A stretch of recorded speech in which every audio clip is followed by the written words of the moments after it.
One of these was a secret federal database that reportedly held the names of as many as 8 million Americans. Ordinary people flagged as threats to be rounded up and detained the moment the government declared an emergency. Another rehearsed locking hundreds of thousands of human beings inside internment camps on American soil. A third had the United States Army drafting plans to send federal troops against its own civilians. None of this aimed at a foreign enemy. The target was you. Tonight, we open 8 more files. Real operations, real victims, real money. They watched, listed, and prepared to detain the citizens the government was sworn to protect. And they stayed buried until a hearing or a leak forced them into the light. The first file is the list itself. File 1, Main Core, according to reporting from journalists Tim Shorrock and Christopher Ketchum, who spoke with former intelligence officials. The United States government quietly maintained a classified database with a chilling purpose. It was reportedly called Main Core, and it is said to have held the names and details of as many as 8 million Americans. People the government considered potential threats to national security. These were not convicted criminals. They were activists, dissidents, and ordinary citizens whose names had been swept up and stored. Ready for the day the government might need them. The database is tied to a shadow framework built during the Reagan year, a set of plans for what is called continuity of government, laid out in national security decision directives that have since been declassified and archived. The idea was simple and frightening. In a true national emergency, normal constitutional rules might be suspended, and the people on the list could be detained with no trial and no warning. Much of what we know surfaced through Iran-Contra-era emergency planning record, a roster of citizens waiting in a machine for a knock on the door that the law was supposed to make impossible. The next file is about the government reading your mail. File 2, a domestic mail opening program known inside the agency as H-Wing. For roughly 2 decades, from 1952 to 1973, it ran an operation that struck at one of the most basic acts of private life. The sealed letter the agency secretly intercepted, opened, and photographed first-class mail sent by ordinary Americans, much of it passing between the United States and the Soviet Union, by official figures documented in the Senate's Church Committee investigation and the Rockefeller Commission report. Agents opened and photographed more than 215,000 pieces of private mail. They built files from the contents from love letters, family news, and business notes never meant for any eye but the recipient. There was no warrant and no court, and there was no real legal cover, because opening sealed first-class mail without authorization was a direct criminal violation of postal law, carried out not as a one-time slip, but as routine, sustained policy.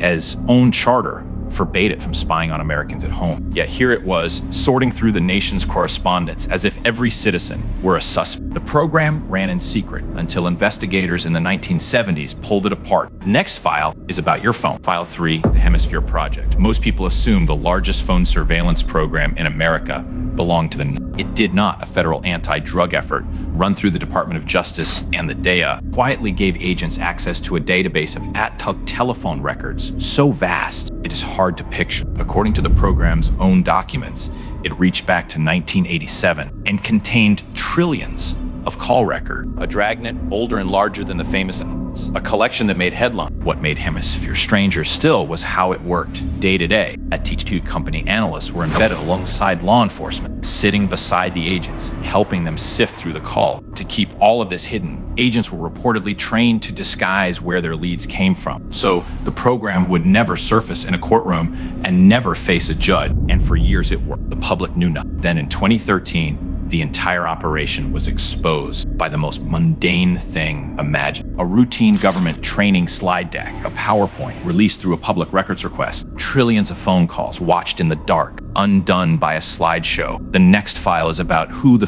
BA was really following. File 4, the CISPES Investigation. In the early 1980s, many Americans opposed the United States policy of backing the government and military forces in the brutal civil war in El Salvador. One of the groups organizing that opposition was the Committee in Solidarity with the People of El Salvador, a lawful advocacy organization doing nothing more than protesting and speaking out. The FBI decided that was reason enough to treat them as a threat. From 1981 to 1985, the Bureau ran a sprawling domestic investigation into CISPES, justified at the time as a hunt for foreign terrorism connections. In practice, agents infiltrated meetings, photographed demonstrations, and collected information on thousands of Americans whose only act was political dissent. The investigation reached far beyond the group itself, Sweeping in student, churches, and citizens who simply showed up to oppose a war. When the files were later released through Freedom of Information requests to the Center for Constitutional Rights, the scope became undeniable. In 1989, the Senate Select Committee on Intelligence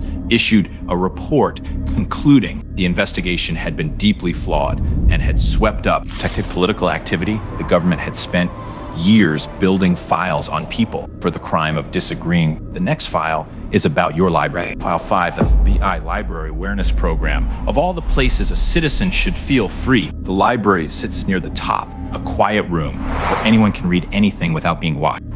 I saw it differently, beginning in the 1970s and continuing into the late 1980s. Agents quietly walked into university and public libraries, especially in and around New York City, and asked the staff for a favor. They wanted librarians to keep an eye on what certain patrons were reading, in particular, people with foreign-sounding names or accents, and to report back on the books and materials they requested. In effect, the Bureau was trying to turn librarians into informants and the reading habits of ordinary people into intelligence. Many librarians refused, citing the basic principle that what a person reads is nobody's business but their own. The program might have stayed hidden, except that the American Library Association and journalists pushed back hard once word got out. Around 1987 and 1988, documents pried loose through Freedom of Information request, archived by the National Security Archive, confirmed it, and the matter reached congressional hearings in 1988. The next file is about soldiers in the streets. File 6, Operation Garden Plot. After the riots that tore through American cities in the late 1960s, the United States Army did something that should give any citizen pause. It wrote a standing master plan for turning federal troops loose inside the country against Americans. The plan was called Operation Garden Plot, built around an Army civil disturbance plan and a Department of Defense directive on domestic operations. Its purpose was to prepare the military to move into American cities during civil unrest to restore what the planners called order. This was not a one-time response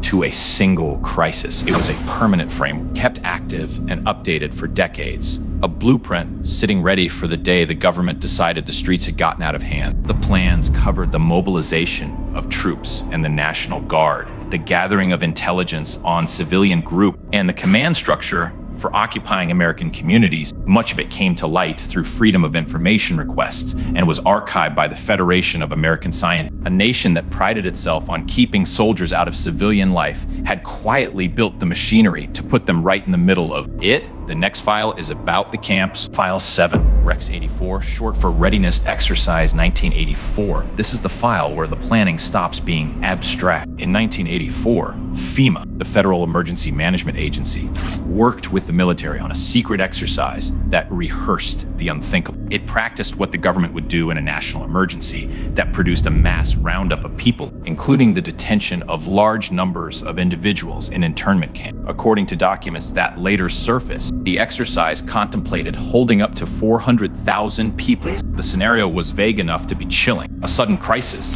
a flood of detainees, and a system ready to process and confine them. The exercise might never have become public, except that it collided with one of the biggest scandals of the decade. During the Iran-Contra hearings in 1987, correspondence surfaced between Oliver North and the FEMA director, Louis Giuffrida, that pointed straight at this contingency planning. It entered the congressional record, and reporters, including at the Miami Herald, dug into the primary document. Suddenly, the public learned that its own government had drilled on paper for mass detention of people on American soil.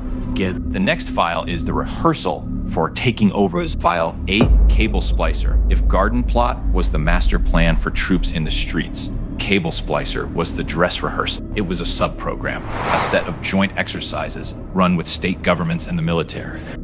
Mostly on the West Coast between 1968 and 1972, on its face, Cable Splicer was about preparing for riots and civil disturbance. But the scenarios it wargamed went much further. The exercises simulated a breakdown of civilian authority and practiced the military, working with state forces, stepping in to manage the situation, in effect rehearsing the takeover of civilian government and the suppression of protesters. What makes this file land harder is who was in the room. In California, the exercises involved then Governor Ronald Reagan and his aide Edwin Meese, names that would later sit At the very center of national power, the program was exposed in part through the work of investigative journalist Ron Ridenour, the same reporter who had helped bring the My Lai massacre to light, and through documents that surfaced in congressional and Freedom of Information records, a practice run for putting the military over the people, signed off at the highest levels of a state government. These are the 8 more files, and not one of them aimed outward. No foreign army, no distant enemy. Every program tonight turned the machinery of the state back on the people it was built to serve. A list of millions of names, the mail opened, the phone records hoarded, the protesters followed, the readers watched. Plans for troops in the streets, rehearsals for the camps, dress runs for taking over. Each one real, each one funded, each one denied, until someone forced it into daylight. The unsettling part is not only what they did, it is that this is only what they were eventually willing to admit. The files that stay closed are the ones we may never see. Come back and we will open the next.